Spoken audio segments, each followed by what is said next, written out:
So thank you for having me here, and happy 2021, thank heavens. And as Anna said, Anna and I have known each other for a long time. Yes, I was on the ballet board. No, I am not a ballerina.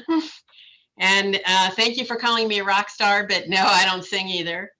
And I see in all these names here that there's another Ava here tonight, and that's always a weird experience for me. So hi to the other Ava, and please do call me Ava. So importantly, just for this, I am an intellectual property lawyer here in Orlando. My office is in the building, not that anybody goes anywhere, but my office is in the building where the Citrus Club is.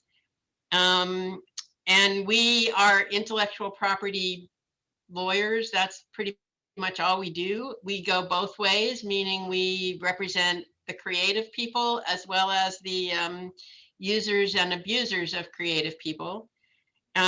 We write contracts, we register copyrights and trademarks and patents, and we litigate when things don't work out so well. I came to I wanted to do this kind of work because I came to it from the art side. Most of my colleagues are engineers because they're patent lawyers. I am not one of those. Several people in my family are artists, and I grew up, my father owned an art school. So although I'm not talented like you people, this is why I got stuck being a lawyer. I appreciate creative people. I did work for an advertising agency when I got out of college. I'm so old that it was kind of Mad Men-ish still. It was on Madison Avenue, and it was, I feel like it wasn't that long ago, but it might as well have been hundreds of years ago. When I got out of law school, I was in New York, and when I got out of law school, I worked at Reader's Digest as a lawyer. So I've been on kind of both sides of the media, and that's where I learned how to how the media can abuse creative people, but that's not what we're here for. So I also want to just mention, if any of you have been around for a long time, you might have heard me give this similar talk in 2014. I did speak to the AIGA, and I was happy to do that. So I apologize if you've heard all this before. And much of what I'm going to say, you know, many of you will know much of this already. You are professionals in this field, so you know, I apologize if you've heard it before. I just, but you know, much of what you think you might know, you might not know, or you could be wrong. And this is your chance for free advice. I have been an AIGA fan for a long time. I actually was a member in New York hundreds of years ago, and I was very excited to see that it was here. I think that says good things about our community and the art community that we have here. So thank you. One other thing I just want to say to start out, and then what do I want you to come away with tonight? Yes, this is your chance. You can ask me legal questions. But the point of all this is because I want you to be professionals in this business. Doing art is a profession and a business. And we don't want you to be the stereotype of the creative person who can't be bothered with business things. We want you to never feel intimidated or victimized or abused.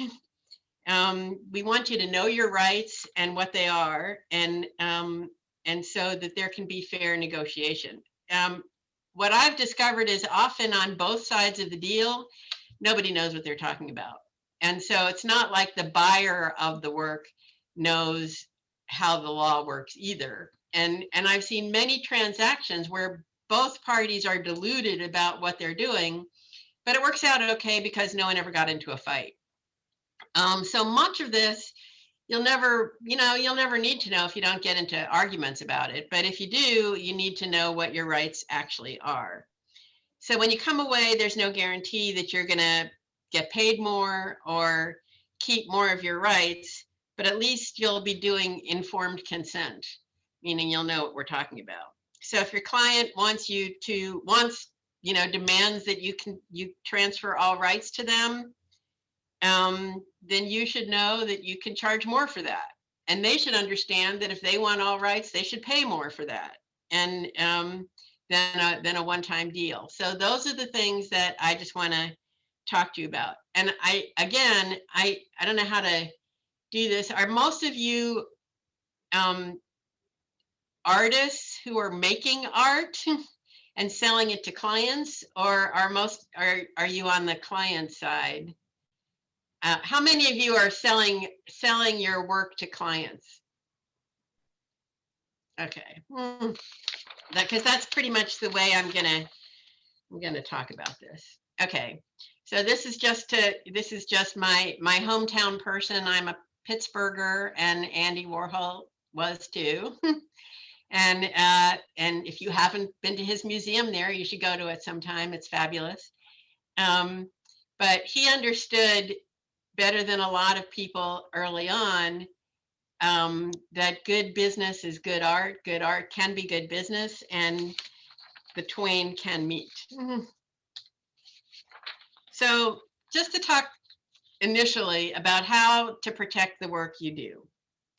So know your intellectual property rights. Intellectual property, which I'm going to keep talking about, and sometimes you hear people saying IP, it means the fruit of the mind. It's protection for the fruit of the mind and the hand.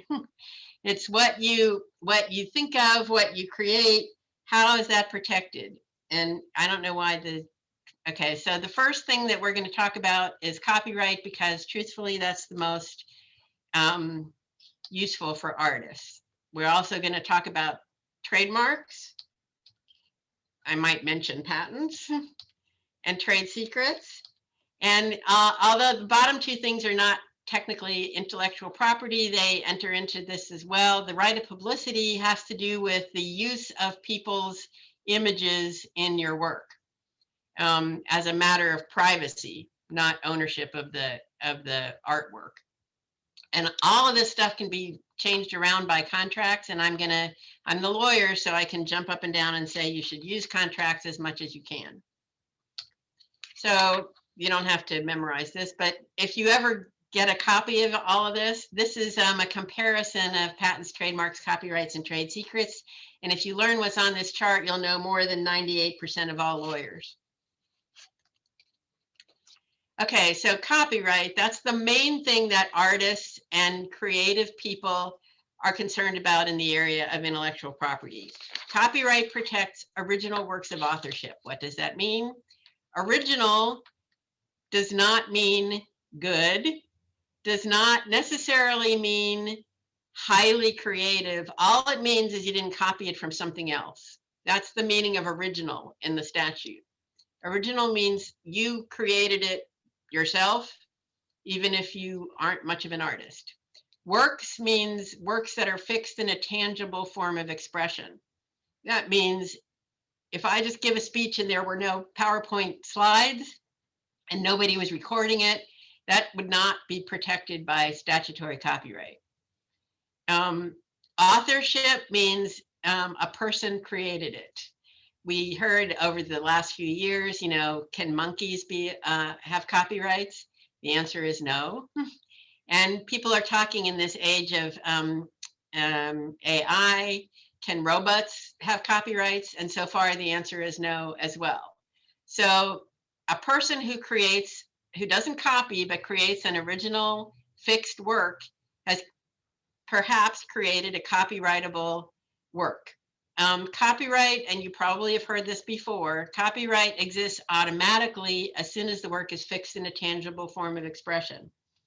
That means, and they're going to do a few of these as we go, but just so you know, because there's a lot of misapprehension in this business, it's not true that if there's no copyright notice on something, it's not copyrighted, so you're free to copy it.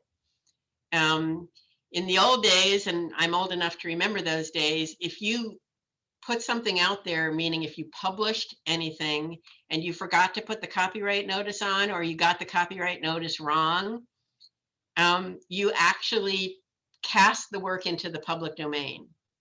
I litigated an entire case where somebody sued, if you remember that movie called Hoosiers, about a basketball team and a high school basketball team. Somebody sued claiming he wrote that story first. And we went through a whole trial. The jury had to actually watch the movie, and they had to listen to the guy read his screenplay. But at the end, the judge, before it even got to the jury, the judge dismissed it because he had distributed copies of his screenplay without a copyright notice, and therefore he had contributed his work to the public domain. That ridiculous law does not exist anymore in the United States or elsewhere because it was ridiculous. And actually, the United States got rid of that law because we joined the rest of the world when we joined something called the Berne Convention, and that says you don't need any of that stuff. So as soon as your work is on paper, in some kind of digital format, recorded, sound recording, any of those things, then it is copyrighted, meaning it's not in the public domain. You own it, it's copyrighted. Registration, which is something that you can do to protect your copyright, does not create the copyrighted work. And if a work is not registered, that does not mean it's not protected by copyright. So the owner of a copyright owns these rights. The top 6 are the ones we always talk about, but since I'm talking to artists, I'm adding the last 3 as well. So this means that the owner of the copyright has the exclusive rights. That means anybody else can't use them, can't do any of these things unless they ask or get permission from the copyright owner. So reproduce the work, obviously that's make copies of the work or parts of the work. Make derivative works. Derivative works mean you start with the original work and then you make changes to it. The new work can also be a copyrighted work, but you need permission from the copyright owner. So if I make a work, if I write a book and then somebody wants to translate it into Spanish, that Spanish translation is a separately copyrightable work, but I'm not allowed to make it unless I ask the copyright owner first. Or a movie based on a book or a comic book. Distribute copies to the public, perform the work, display the work, and publicly display the work, not in your living room. Or make audio transmissions of the work. Those are all rights that are exclusively owned by the copyright owner. For works of the visual arts, the United States added something that has always been in the European law, and we didn't really adopt it into our copyright law except with respect to visual artworks. There's a right to claim authorship of the work. So that's the right of integrity, so that people know it's your work. If somebody screws around with your work, distorts it, mutilates it, changes it, you can get your name off of it because you don't want to be associated with that work anymore. And number 9, prevent distortion, mutilation, or destruction of the work. You may have been hearing about that. That's when, for instance, people paint the side of a building and then the landlord comes along and wants to paint over it. There have been a lot of litigation about that in recent months. And only artists have the right to prevent that. But that's there are a lot of rules that go along with that. So graffiti has been one of the things that people have litigated in recent years, just because of the artist's moral rights, or droit moral, to prevent the screwing around with their work. So what is copyright? It gives the owner the right to control how the work is used, or if it can be used at all. It's the power over the work. Copyright law has nothing to do with getting money. There's nothing in the law anywhere about getting money. And there's nothing in the law anywhere about giving credit, except for the thing I just mentioned. So it's about getting permission if you need it. It gives the copyright owner the right to control how the work is used. So if somebody actually asks when they're supposed to, and the copyright owner doesn't feel like saying yes, that's perfectly okay. That's what the copyright owner can do. These are the kinds of works that can be copyrighted that are in the statute. So literary works, that's what we always think of, books, anything written. But weirdly enough, computer code is in the category of literary works. Computer code means actual code that somebody writes. So the sort of ones and zeros and things that you actually can write as code, that is protectable as a literary work. Musical works, along with the words, dramatic works, along with the music, choreography. The next one is the art one. They talk about pictorial, graphic, and sculptural works. And these are the words in the statute. I added photography just to remind everybody that that goes in there as well. Film and video, sound recordings, architectural works were added relatively recently. You could always protect blueprints, plans, two-dimensional architectural works, but buildings themselves didn't used to be protectable until about 20 years ago. Compilations means you take a bunch of stuff that's not actually protectable by itself, but if you put it together, the compilation of those things, even if the individual pieces aren't protectable, the compilation may be. So a book of 19th century posters. So the 19th century posters aren't protectable anymore. The copyrights expired in those, but whoever selected them and put them in a certain order in a book, that book is copyrightable. And what I was mentioning before, derivative work. So a translation or a work in another medium, those can be protected as well. Just as importantly, what can't be protected, and this is the subject of a lot of misinformation. So obviously works in the public domain. That means works where the copyrights expired or could never be copyrighted. So for instance, US government created works can never be copyrighted. It's in the statute. The US government doesn't have the right to its own work if they created it. So that does not apply to other kinds of governments. So the state or the county or the city, they can own copyrights, just the US government can't. Facts, research, and commonly known information like how many inches are in a foot, that kind of thing, that is not copyrightable.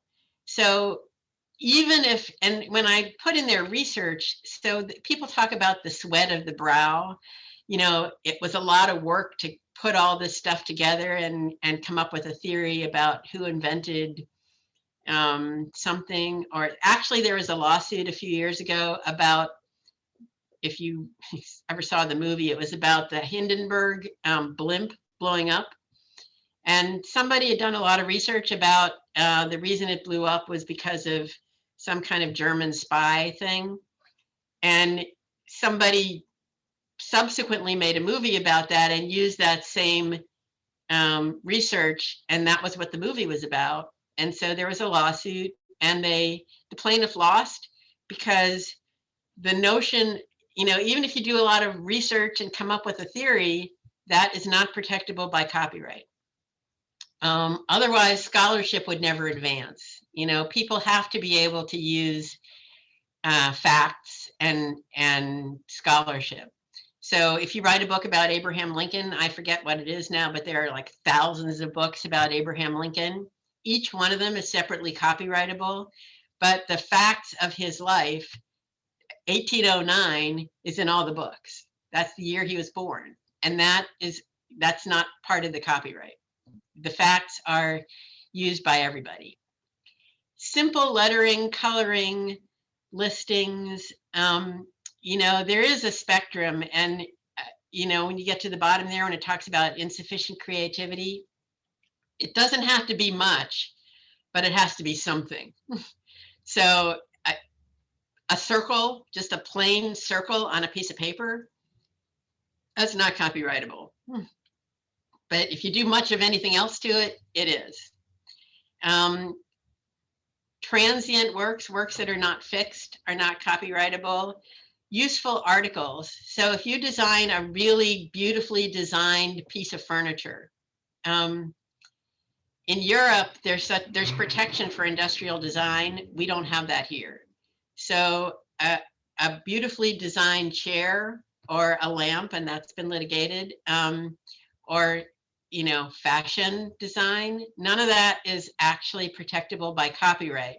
However, if you design a lamp, and this is what they always talk about, and on that lamp you put a piece of art that you created, like a picture of somebody, it's on the lamp, then that picture itself is copyrightable. So the t-shirt itself, the t-shirt isn't copyrightable even if it's unique, but the artwork you put on the t-shirt is. Fashion, we've been going back and forth with fashion for years now. They keep trying to pass laws to make fashion protectable, but it's not. If you have a drawing of something that, a dress that you designed, your drawing can be protected, but if you copy from the actual dress, that's perfectly okay. Somebody asked about typefaces, and just to clarify, because I know you might license type fonts in your work. And I never quite got this until I read it just recently, so I could say this. Typefaces themselves are not copyrightable in the United States. This is another thing that they've been talking about for a long time, trying to get separate copyright protection for. There is copyright protection for typefaces in other countries, not here.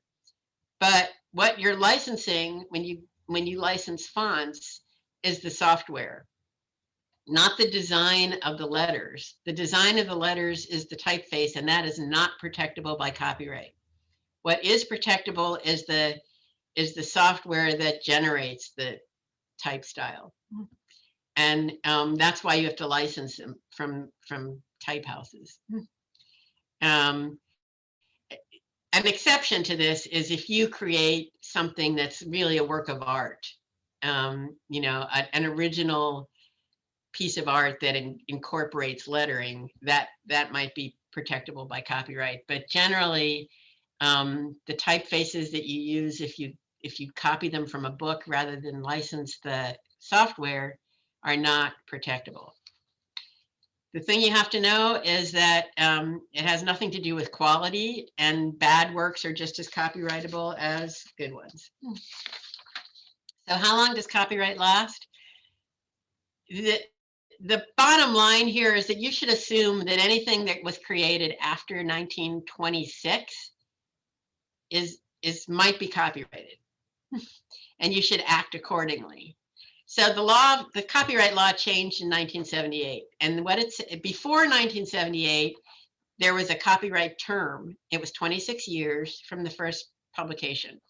So it's 26 years, and you could renew it. You might have heard of copyright renewal. We don't have that anymore, but you could renew it for another 26 years. And at the end of the two 26-year terms, that was it. Copyright went into the public domain. In 1978, the law was changed radically, and it was changed again a few years later. You may remember they talked about Disney being concerned about whether the Mickey Mouse cartoons could be protected for a longer time. So the law now says, in general, that copyright lasts for the life of the author plus 70 years. So all that means is you should assume that it's forever. Because it pretty much is. So life plus 70 is the general rule. If there are more than one author, it's the last author to die. It's that person's life is the measurement. If it's a work for hire, which we'll talk about, or it was anonymous or pseudonymous, it's 95 years from first publication or 120 from creation, whichever expires first. So you might have heard on the radio or seen in the paper that the last couple of years, as of 5 days ago, January 1st, 2021, Works first published in 1925 and entered the public domain. So so you should just think to yourself, everything before 1925, copy away. It's probably out there and in the public domain. Anything after 1926, may be copyrighted. So for instance, The Great Gatsby was first published in 1925. It just fell into the public domain this year. And there's a whole series of works that became public domain this year. One thing you have to be careful about is that, and it goes with the concept of derivative works. So for instance, you might say Beethoven. Anything Beethoven wrote is pretty old, so it should be in the public domain. But every arrangement of a Beethoven work is a new copyrighted work. And every recording of a Beethoven work is a new copyrighted work. And every performance of a Beethoven work is a new copyrighted work. So if you take a Beethoven piece and you create the trumpet part, that could be copyrighted work. So don't assume that just because it's old, it is dead. If it's been remade. So years ago, we litigated a case that was about Ball and the Jack. That's a song from the 1920s. And everybody said, oh, come on, nobody could care about that anymore. But in fact, it was a new version, a new arrangement of Ball and the Jack, and it was protectable. So what's copyright registration and why do we have it if copyright exists from the moment you fix the work in a tangible form? So the registration does not create copyright, as I mentioned. I have to keep saying that because nobody remembers. But, and by the way, copyright.gov is the website for the Copyright Office. It's got a tremendous amount of good information. It's all free because it's the federal government and they can't own any of it. So, that's a good place to start for information about copyright. Copyright Office is part of the Library of Congress. So that means that when you register the copyright in something, you're required to give them a copy of the work. Now that's of course digital, but it used to be an actual copy. And each copy is in the Library of Congress, which is why it's a big place. So why do you register the copyright? What's the point? Well, first of all, you can't sue anybody for copyright infringement unless you register the copyright. There's no jurisdiction. You can't register without am I looking the wrong way? I didn't even notice that. You can't register without a registration. Now you can't sue without a registration, but you can register at any time. So if somebody rips you off and you don't have a registration and you think, oh, damn, I can't do anything because I didn't get a registration, that's not really true. You can register and then sue. So you can register at any time, but if you don't register before the infringement happens, you lose certain remedies. Another good reason to register the copyright is that in a lawsuit, you get presumptions in your favor that everything you say in the copyright application is true. So if you say you own it and you created it on such and such a date, then you go into the lawsuit with the presumption in your favor that all those things are true. And the other side's going to have to disprove those things. Importantly, if you registered your copyright before anybody infringed, you have an opportunity to get statutory damages and attorney's fees. What that means is if you file a lawsuit and you win, you have to prove how much money you lost because of somebody's infringement. And that's a very difficult thing, especially if the work, say your work was on some digital format somewhere and nobody bought it. It was just out there, but they ripped you off. What's that worth? So statutory damages, you don't have to prove the money you lost. Statutory damages allows you to get money anywhere between $250 and $10,000 per infringement of a work. That means per work infringed, not per copy. And you don't have to prove anything. You don't have to prove how much money you lost. And it also allows you to have your attorney's fees paid by the other side. So those two things you only get if you had a copyright registration before somebody infringed you or within 3 months of first publication. And at bottom, the copyright registration gives you credibility. So if somebody rips you off and you send them a letter saying, "How dare you copy my work?" If you can assert that you have a copyright registration in your work, it gives you more credibility than if you don't. I mean, it's like saying oral contracts are enforceable, which they are, but wouldn't you rather walk into court with a piece of paper going, "Yes, here's my contract"? So the way you get a registration these days, it's all electronic. You go to copyright.gov, look for the copyright application. You fill it out online. You pay the fee, which is $45 if you're a single author registering a single work, and it's not a work for hire. If you're multiple authors or it's a work for hire, then it's $65. But bottom line is it's really cheap.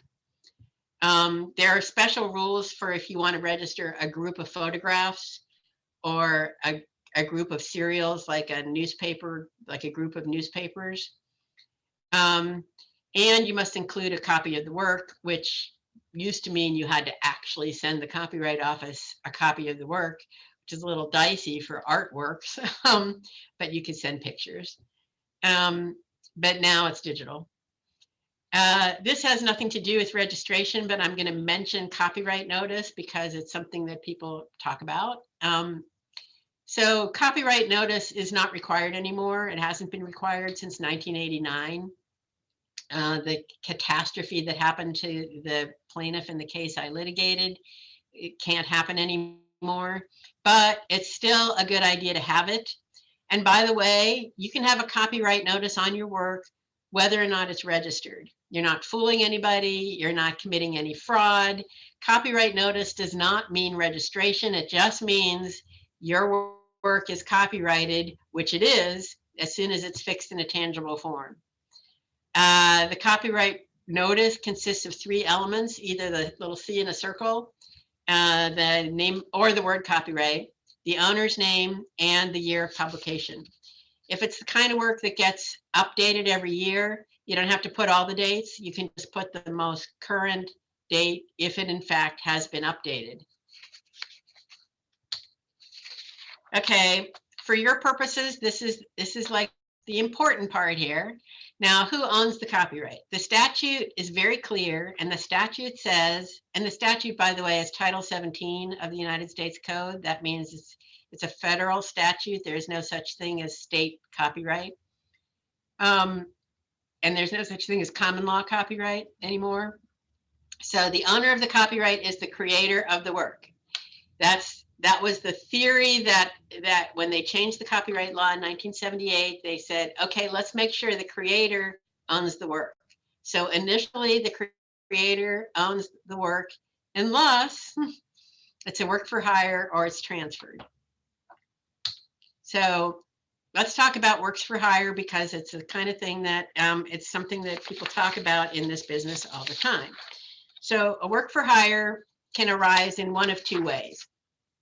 Either you're an employee and the work you created was within the scope of your employment. So let's break that down a little bit.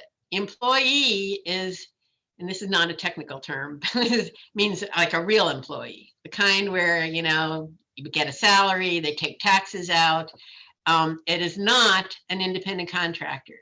There's a distinction there that is important for your business particularly.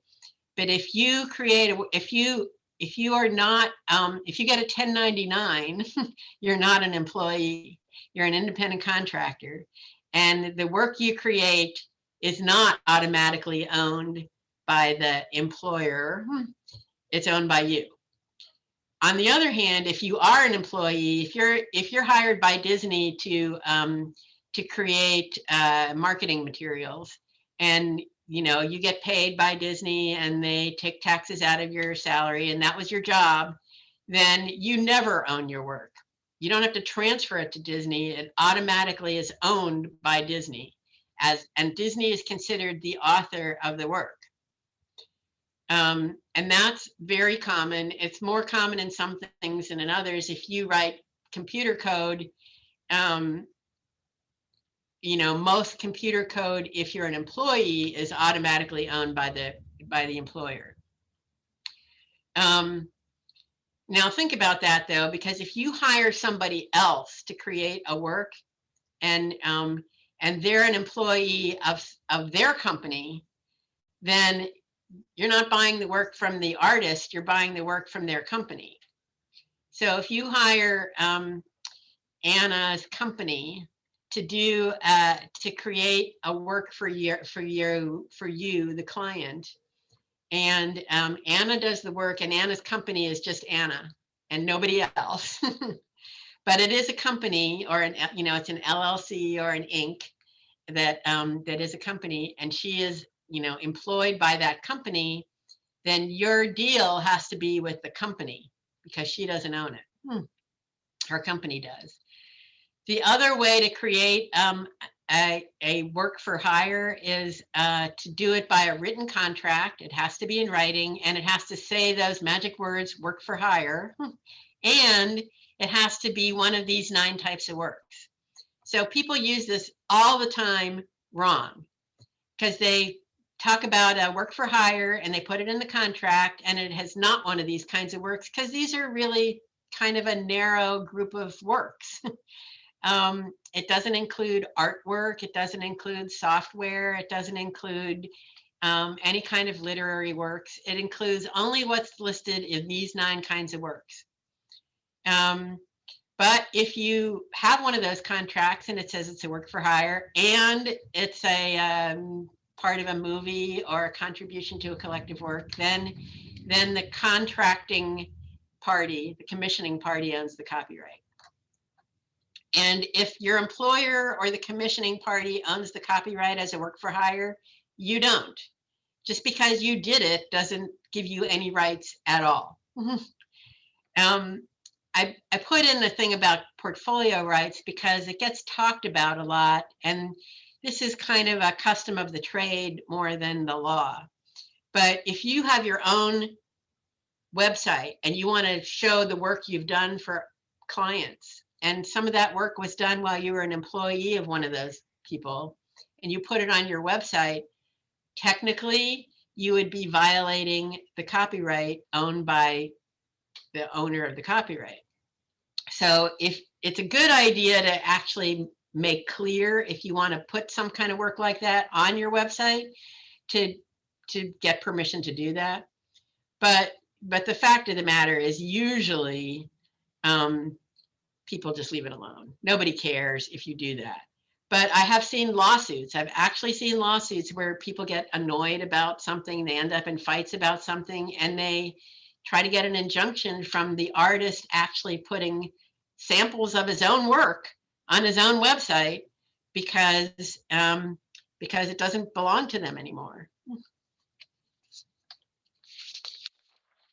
The other way to not own the copyright is to assign the copyright. And if I'm going to tell you one thing tonight that you need to make sure you remember, that is the second line here, which says the assignment has to be in writing, signed by the copyright owner. So that means that you have to say, I assign the copyright in the work to you. That's what it's got to say. So that's the most important thing for you to remember tonight. If you don't remember anything else I say, remember that, because people always get it wrong. So if you enter into a signed contract and it says, we acknowledge that you own the rights, technically that's not an assignment because it didn't assign it. Or if it says, and I see this all the time, and there was a case about this recently, which is why we all know this, I promise to assign blah, blah, blah, because that means I promise to assign in the future, and the contract you're signing now doesn't assign it. So, so it's not assigned. So if it's not a work for hire and you own the work and somebody else wants to own it, you must assign it in writing and you must say, I'm assigning the copyright. Money has nothing to do with it. Once you assign the work, it's not yours anymore. But copyrights are assets and they can be assigned in other kinds of ways, like you can leave your copyright to your heirs it can be in your will. And we know that there are a lot of artists' heirs who are making a lot of money from the rights of their dead relative. Copyrights can also be lost in bankruptcy. Joint ownership of a copyright, sometimes this is misunderstood. That means multiple owners of a single work. There can be multiple owners of a single work if more than one person contributes, and their contributions are inseparable, meaning it's not like I wrote the music and you wrote the words. Then we can have separate copyrights, the copyright for the music and the copyright for the words. Or it's a kid's book and one person writes the book and the other person does the illustrations. You can have separate copyrights for the writing and separate copyright on the illustrations, and that happens all the time. Look at a kid's book.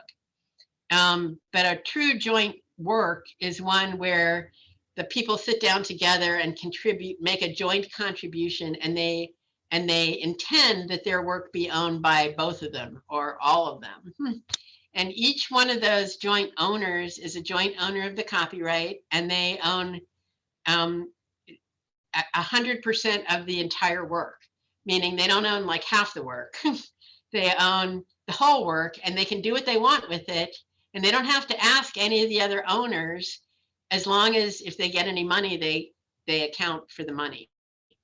So if you are a joint owner with another artist, and somebody comes to you and says, I want to use this work in a pornographic book, you can convey that right, and your co-owner can say, how dare you, but you're perfectly allowed to do that.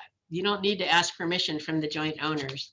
You can put in a contract if you want to do that, that they can do that, that they have to get permission, but by law, all joint owners have the right to do whatever they want with the copyrighted work, as long as they don't keep all the money. The other thing, the thing that we're mostly doing in this business is licensing the rights. A license is like a lease rather than a sale. An assignment is a sale. I own it. It's like I own my house. I'm selling it to you. I can't come in there anymore because I sold you the house. It's not mine anymore. A license is like a lease. At the end of the lease, I'm going to get it back. And that's what a license is. So it's some kind of, it allows you to use my work, but only under the restrictions that I tell you in the license. An exclusive license, meaning no one else can do what you're licensing, must be in writing. Any other kind of license that's not exclusive doesn't need to be in writing, but it should be. Because this is all about what are you actually letting the person do? How long does it last? Where can they do it? Can they do it in another language? Can they put it on their website?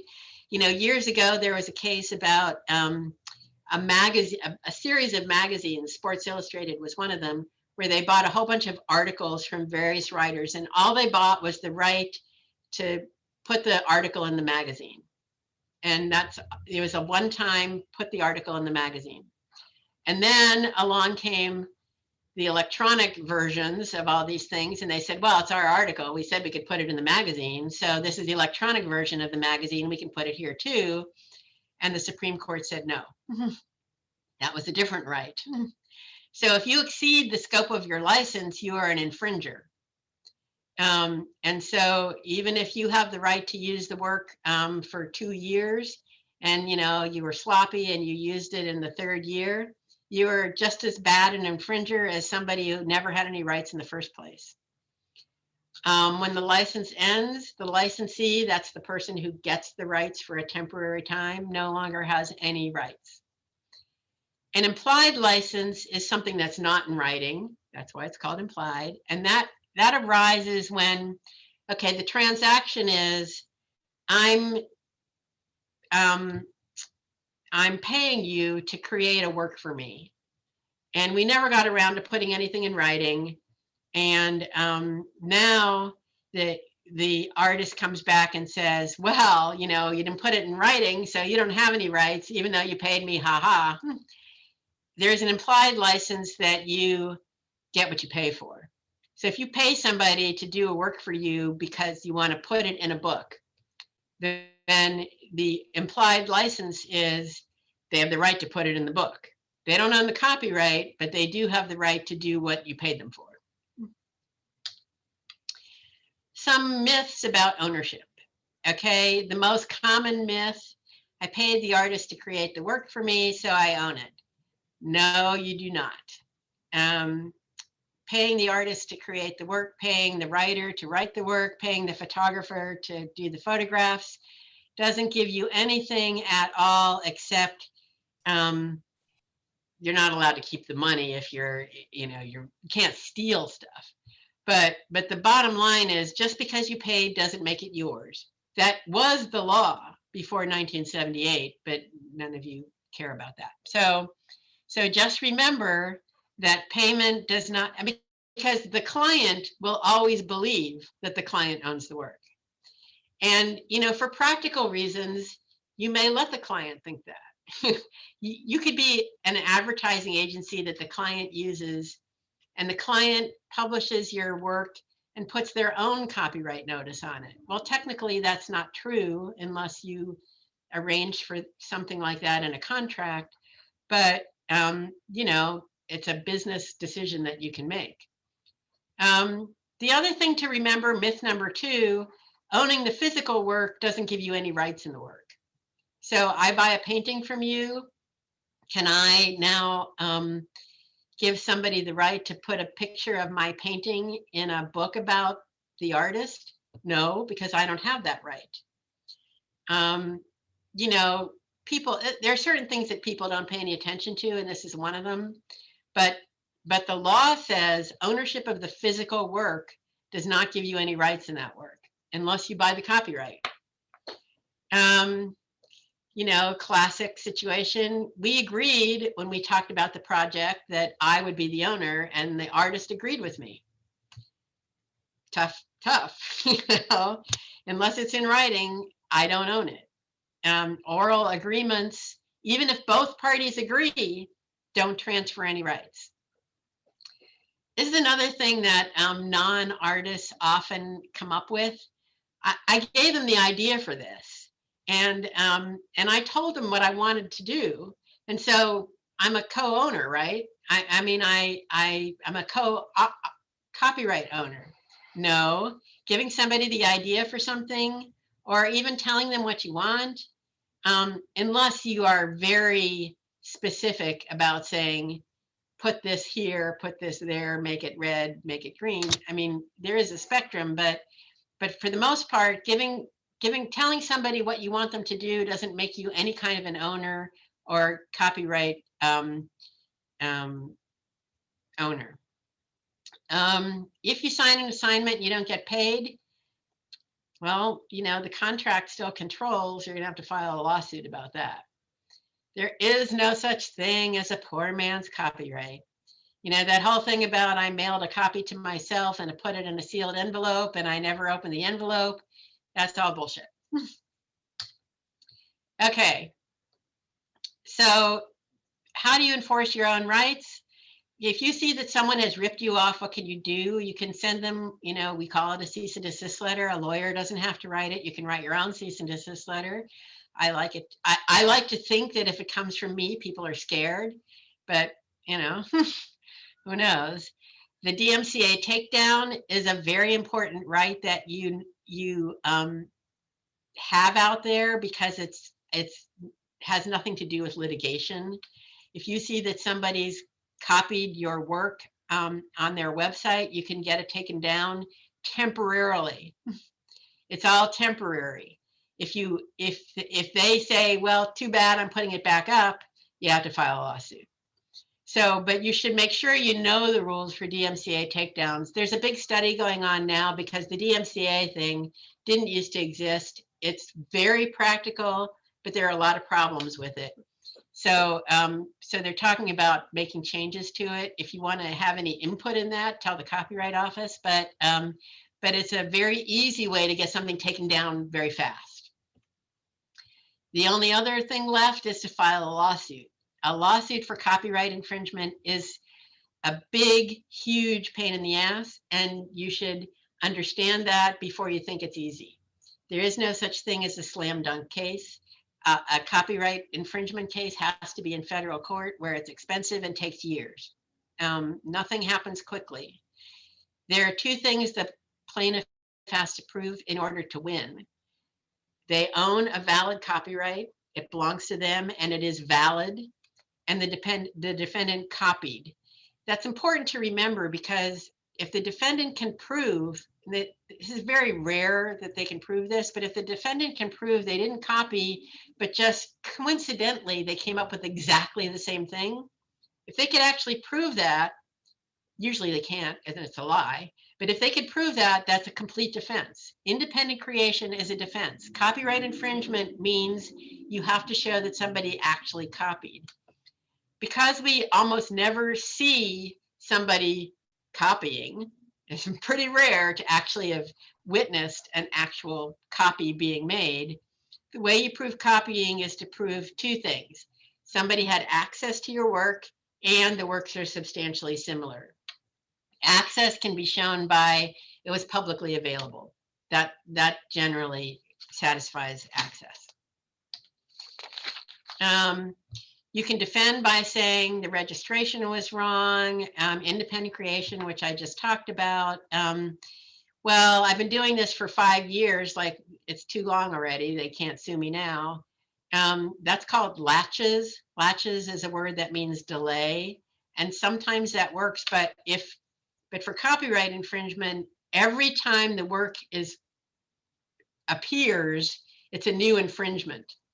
So if you first created the work 10 years ago, but it's on a website, just the work that it's on your website right now is a new copyright infringement, so you can still sue. The works aren't sufficiently similar. That's of course a common defense, but bear in mind that, slight changes are not enough. What does that mean? That's why we have lawyers. There is no good answer to that, but the work does not need to be identical. And there is no such rule that if you change 2% or 5% or 10% or 5 lines or 3, lines in the work, it's not copyright infringement because it could be. And fair use, which I'll talk about next. Remember that if somebody comes after you for infringement, you may have insurance for that, even if you never thought you bought insurance that says copyright infringement, because general business insurance policies, which cover something called advertising injury, actually will protect you in a copyright infringement suit. Just a few days ago, we passed the Case Act, which I know the AIGA has been supporting, and as have a number of authors groups, writers groups, and artist groups. And that's a way, it just passed, and it doesn't go into effect until rules are written, and the rules haven't been written yet. But what this is a cheap way to pursue a copyright infringement case.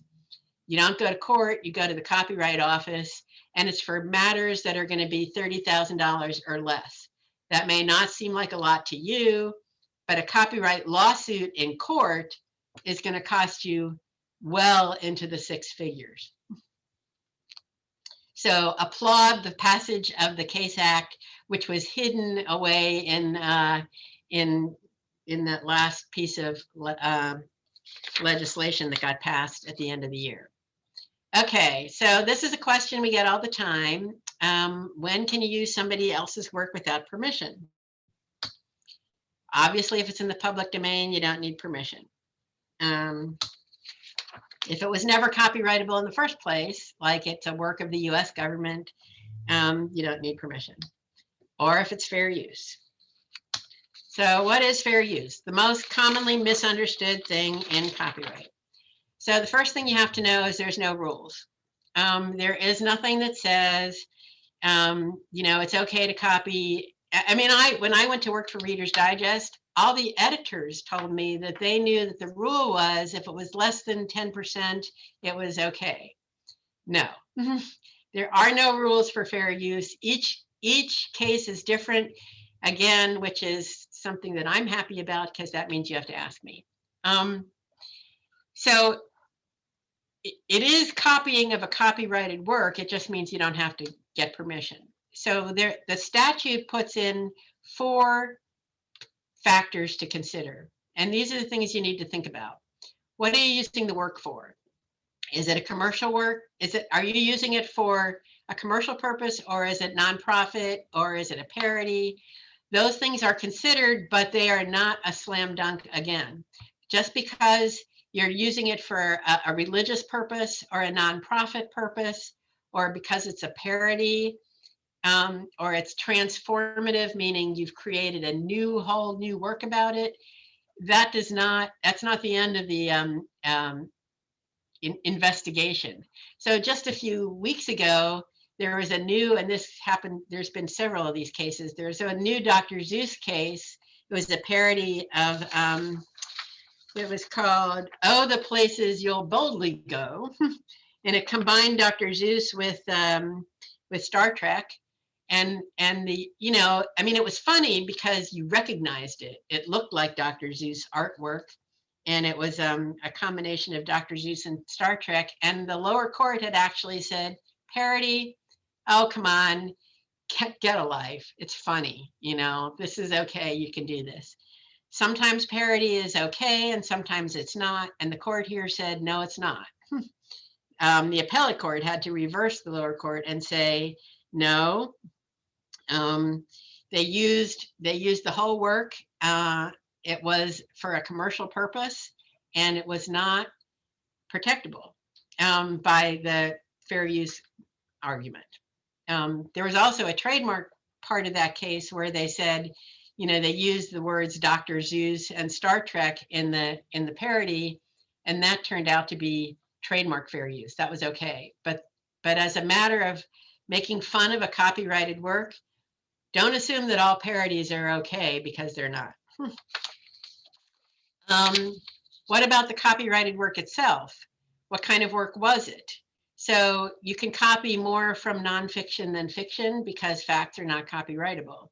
You can copy more from a published work than a non-published work. But you need to think about what kind of work it was. If it's a poem and you only took a few lines, because poems are short and the words really count, just a few lines of poetry are probably infringement and not fair use. Whereas a few lines from a big book might be fair use, the same number of lines. So that goes to the third factor, which is how much did you take and compared to the work. So if you only took a small amount, and that's the most common thing we talk about, it's only a few lines. How many lines? You never know. But a few lines is okay if the work is a bigger work. But if you take the heart of the work, even if it's only a small part of the work, that will not be fair use. And I litigated the case that went to the Supreme Court that talked about that, because none of you are going to remember what I'm talking about, but it was a book that was allegedly written by Gerald Ford about his time as president. I say allegedly because I know there was a ghostwriter, but we pretended that Gerald Ford wrote the work. And the Nation magazine copied the part of that work that was about Gerald Ford's pardon of Richard Nixon. It was a big book. It had a lot of pages, and the pardon of Richard Nixon part of it was only a few pages.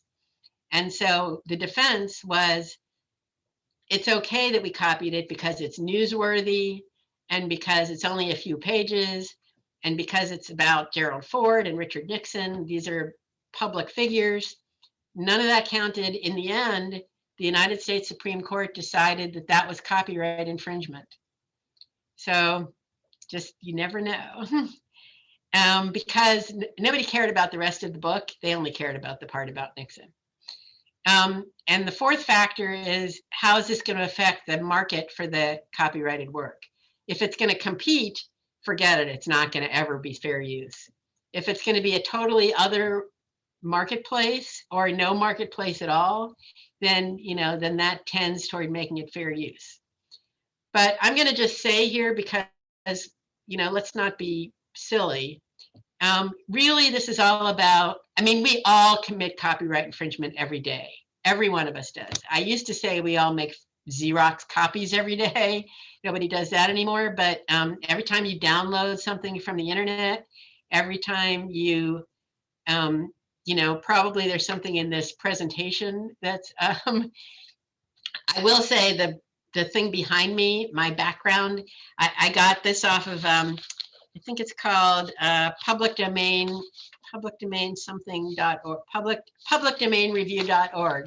This is a public domain background because the other photograph I sometimes use really isn't mine. So that would have been infringement. That seems like a bad thing to do for this talk. So it always depends on the facts, but at bottom, you have to think about what's practical. You cannot go through life getting permission for everything you need to get permission for. Really, the question is, how much risk are you willing to take? If you're gonna, but remember this, a lot of the things that we used to do, were in print and on paper and given at a private seminar like this. But once it's on the internet, everybody can see it. And everybody does see it. And many of you are probably aware, and you can search images now and find them in places where you didn't give permission to put them. And so there has been in the last few years a whole series of lawsuits by photographers who are often in the forefront of protecting their rights and have been for many years. Because they've discovered that people are downloading their photographs from the internet or from Google Images or someplace, putting it on their website or somewhere on the internet, and they can find them and they file lawsuits and they win. I'm going to tell you that they rarely actually litigate them to the end because people cave. The plaintiff asks for money and the defendant will pay the money, because litigating the lawsuit is going to be a lot more money. It's almost never fair use. Those uses of photographs on websites that are not with permission, now that we can find them on the internet, there are tremendous amounts of lawsuits about the use of these photographs. And I myself have represented lawyers who got stuck that way. They put something on their own website, they didn't, or whoever created the website for them, put it on the website, downloaded it from the internet, and they got sued over it. And that's pretty embarrassing.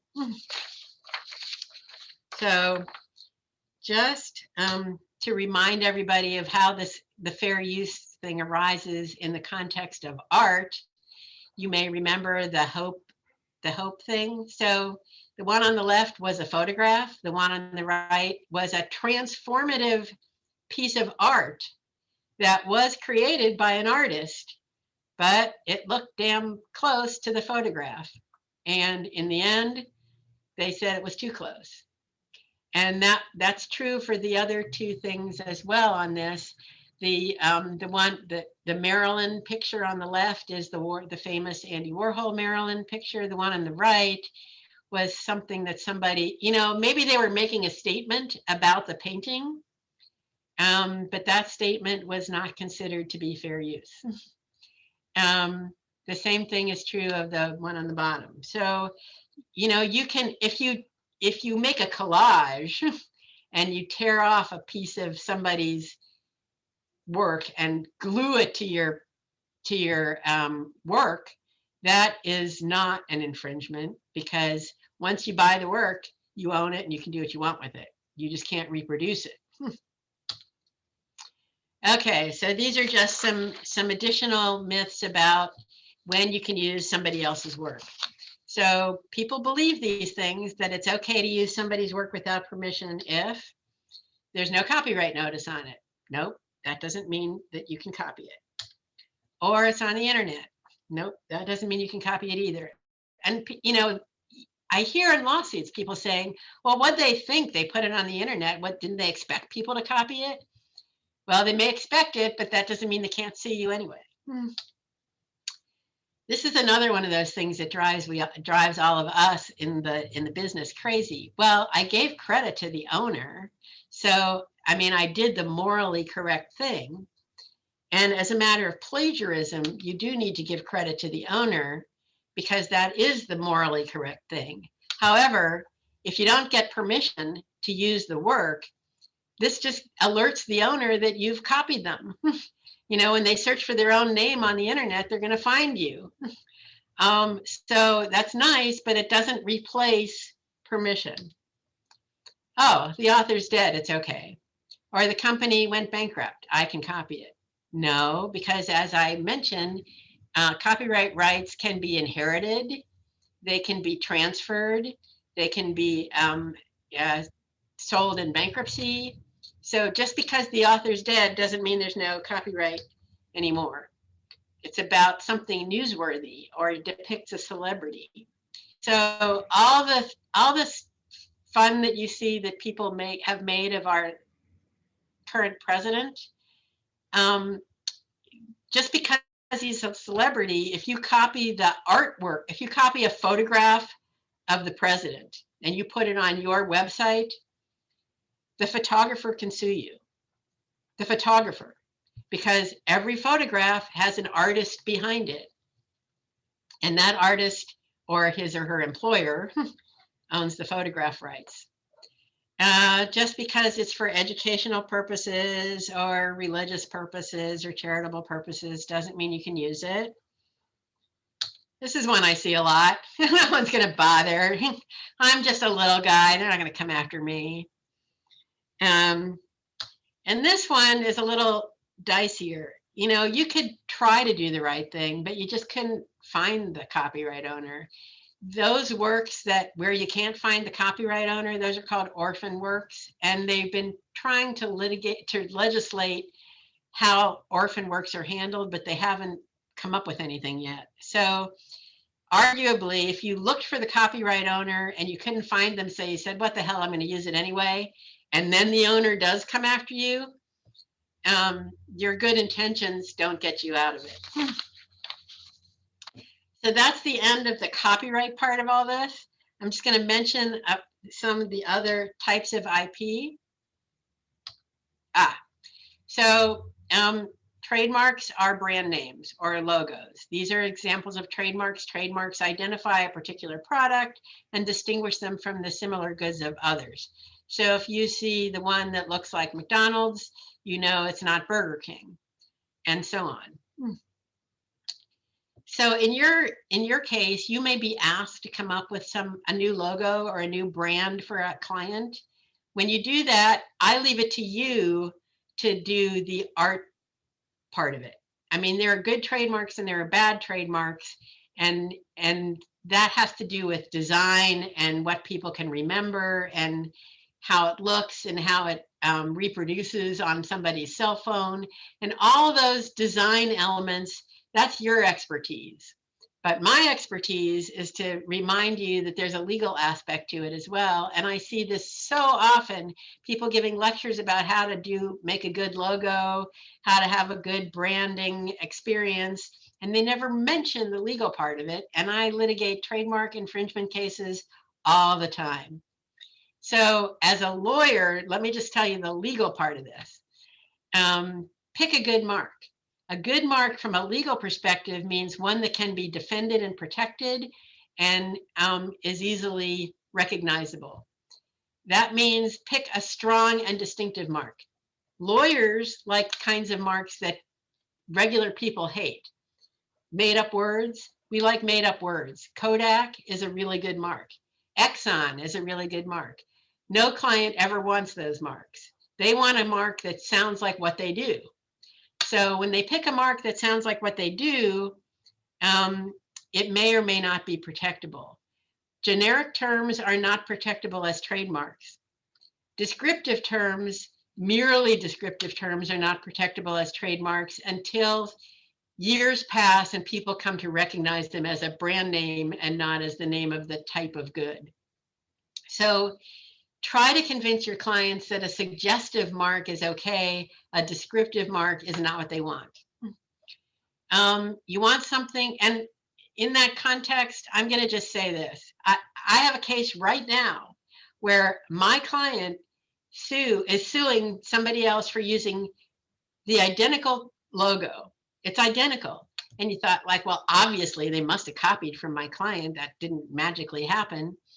But in our own investigation, in the middle of the case, we discovered that our client bought the trademark from a graphic design company that sold them the brand logo, but that person bought it from some logo company. And so, if you buy your logo from a logo company and you can buy them for really cheap, and some of them look pretty nice, then don't expect to be the only person who's using them. It's just, I don't understand why that concept is so hard to understand. But so ultimately what you want, and another thing, just as a matter of strategy, when you're picking a word mark for somebody, try to pick something that where you can get the domain name too. Because if you give them a trademark and it goes through all the legal clearance and it's fine, and you can get a trademark registration for it, but the internet domain name is not available, it tells you two things. One, somebody else took that internet domain name. They may be using that mark, you just couldn't find it. And two, it is going to sound like somebody else's name. And three, people aren't going to be able to find you. I mean, it's these days, the most important thing is for people to be able to find you. And you don't want them to go to somebody else's website by mistake and buy their services and not yours. So at bottom, what you want is something that's not confusingly similar to some other mark that's already out there. People think that if you do a trademark search, I look in a list and I say, oh, I didn't find it. It's okay for you to use it. It's never, we're lawyers, nothing's ever that easy. So you want something that's different, sufficiently different in sight, sound, and meaning. Otherwise, it can be an infringement. So right now, I have a case, and I can say it because it's a public lawsuit. I represent a company that has a trademark called Secret, and they just sued somebody for having a trademark called Top Secret. It's the same kind of business, and and people are confused because they, in people's minds, that sounds close enough. So the thing you have to understand is it doesn't have to be the identical mark. And by the way, fooling around with spelling does not help.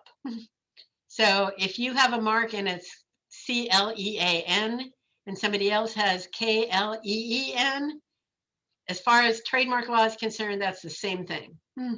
So silly spellings do not help you. Neither, and by the way, if the word means the same thing, that can still be infringement. So if I have a trademark and I have it be Ocean Software, and somebody else comes along and has SEAC software, that could still be an infringement.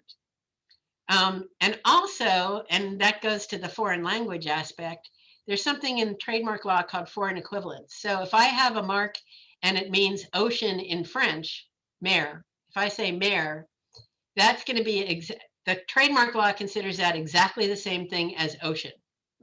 And so it's not a slam dunk ever. The fact that I didn't find a registered trademark that was the same thing doesn't mean that I'm not infringing. But you should still do a trademark search, and trademark searches are an art. And you can search forever, because in the United States, trademark rights are based on use, not registration. So you can have all kinds of rights in a trademark and never find a registration for it, and the user of that mark can sue you tomorrow and win without a trademark registration. So that means it's hard to find it. And these days, because most commerce happens online, if something is really being used, you will likely find it online, but you might not. And if you didn't find it, that doesn't mean it's not infringement. So trademark searching is important. Search directories, search the Patent and Trademark Office website, search the internet, do a Google search. But of course, when 10,000 million pages come up, you're not going to look at them all. So you may never find somebody out there who's using the same mark. Also, once you stop using the mark, you don't have any rights in it anymore. So if you do a search of the Patent and Trademark Office, you see a registration, you say, damn, I can't use this mark because here's a registration, but you can't find that anywhere on the internet. And you look it up and you discover that the owner went bankrupt and you haven't seen any evidence of use of this mark for years. The fact that there's a registration should not stop you from using the mark, because once you stop using the mark, you don't have any rights in it anymore. If you're doing a project where you're creating a brand for somebody, it's a good idea to give them a brand manual, because consistency is everything in trademark use. Be consistent, use properly, and make sure your clients do that, because if they don't, they could lose their trademark. So in the United States, as I mentioned, trademark rights are based on use. So that usually means the first person to use it gets it, whether they register it or not. And so, but it's a good idea. There is such a thing as registration. There's registration. Every state has the ability to register a trademark, and the United States Patent and Trademark Office, uspto.gov, provides for federal registration, which covers the country. State registration is a lot cheaper, but it's essentially useless.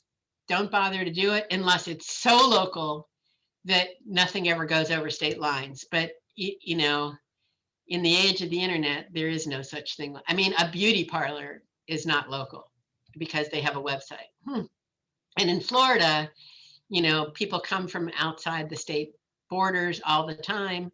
So a state registration, the only reason to get it is if you want to send somebody a letter saying, cut it out, this is my trademark, I own it. You can get a state registration in a week or so. You can't get a federal registration for a year or so.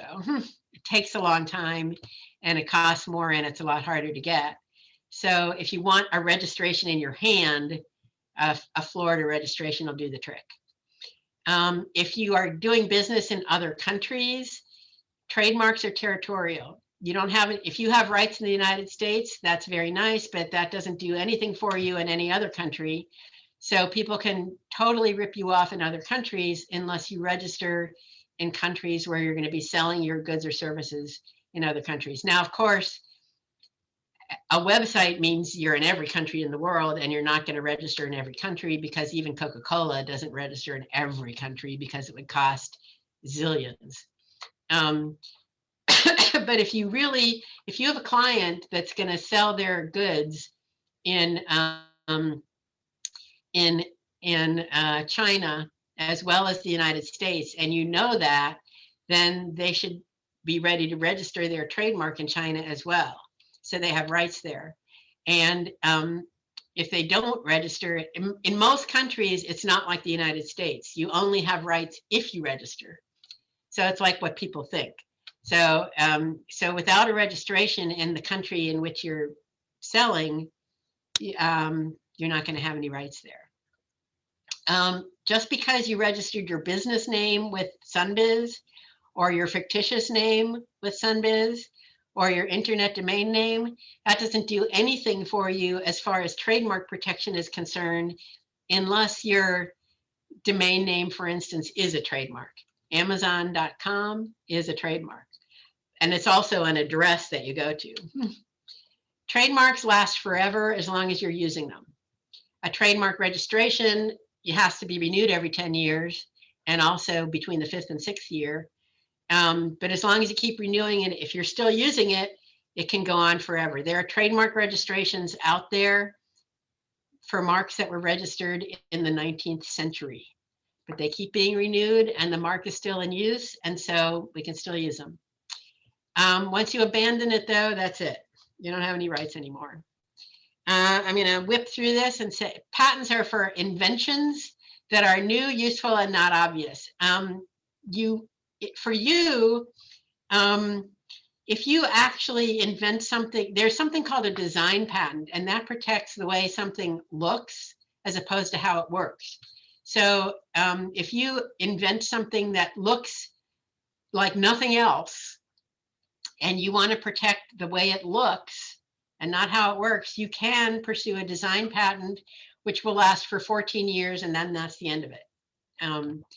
A utility patent lasts for 20 years, and then that's the end of it. It can't be renewed. Patents are really valuable and are great to have if you are an inventor. More power to you. I encourage you to think about getting a patent for your invention, but it's expensive and it's difficult. But it does create a monopoly for the time you have it. Like trademarks, though, they're country by country. So if you have a patent in the United States and somebody rips you off in England and you don't have a patent there, too bad. And just a note of caution: if you say, "Well, I've got an invention and I'm going to sell it on the internet now, but I don't have the money for a patent, and I'm going to wait a couple years until I gather up enough money, and then I'm going to file for a patent," too bad. You cannot patent it anymore. You have 1 year in the United States, 1 year from the time it's out there in the public, and after that 1 year, you're done. You can never get a patent for it. In the rest of the world, you don't even have a year. You have to file for patent protection before you make your thing public. And so just think about that, because if you're imagining in the back of your mind that you'll do it later, you probably won't, because you can't. Trade secrets are business secrets that you keep secret. People rip each other off all the time. Most of the litigation that business people have with each other has to do with, I had an employee, she left, she took our, she went to the competitor, she told them how we figure out how to make a profit off of what we do. She gave them our customer list. That kind of stuff is trade secret theft, and it's actionable with lawsuits. And this is the most common kind of business litigation. This is important just so you remember. This has nothing to do with intellectual property, but you need to know about it. So I'm the photographer, I take a picture. Nobody can use my photograph without asking me because I own the copyright, okay? But there's a person in that picture who's being depicted. Do they have any rights? That's where the right of publicity comes in. It's part of the right of privacy, and it's a state right. So in Florida, there's a statute. Every state, some states have statutes, some states it's just a matter of common law. They're talking about a federal right, but there isn't one right now. So in every state it's different. So if you're doing something and it's going to be on the internet, you have to at least comply with the most restrictive state. So in Florida, the law is you cannot use somebody's name or picture or recognizable aspect of their personality, like their singing voice, without their permission for commercial purposes. And that right survives death by 40 years. So even after they've been dead 20 years, you still can't do it because their heirs have the right to enforce that right. What is commercial purpose? A commercial purpose is not what you think it is. Movies, books, that is not a commercial purpose. You can depict somebody in a movie, you can use their name, you can write a book about somebody without ever getting their permission. You don't need somebody's permission to write a book about them because the First Amendment allows you to do that. But if you're going to use somebody's image or picture or name or fake their voice, and there are cases about that. I couldn't get the real singer, so I copied their voice. Then they can sue you for invasion of their right of publicity and win. And this is a very common, this is the right of the subject of the photograph or the subject of the work of art. So if you're using it for a commercial purpose, forget it. You need to have a written release. Now, Florida law doesn't talk about having it be in writing, but in New York, it has to be in writing. So if you want to cover the country, that release better be in writing. And so, so anybody who's being depicted, if you're going to have use some, and by the way, a website is considered a commercial use. People have websites to advertise themselves or their business or their services. So if you put somebody's picture on your website and you didn't get their permission, you are in danger of violating their right of publicity. So just to sum up, it's a good idea to conduct your business through a corporate entity. Talk to your bookkeeper, CPA, whatever, because otherwise you're going to be entering into contracts with you personally, and it's nice to be entering into a contract with your company, not you personally. But, and one of the things that people always get wrong, even if you have a company and even if you do the work for the company, you personally can be sued for infringement. You in your own personal name. You are not shielded from all liability just because you have a company. If you told the company to infringe, if you directed that the work be used in an infringing way, you can be personally liable, and you can be liable for all the damages. That's called joint and several liability, and they can sue you personally, and they don't even have to sue your company. So, so just bear that in mind. It's good to have an entity. It's a professional way to conduct business, but it doesn't save you if you violate somebody's rights. So that's pretty much it.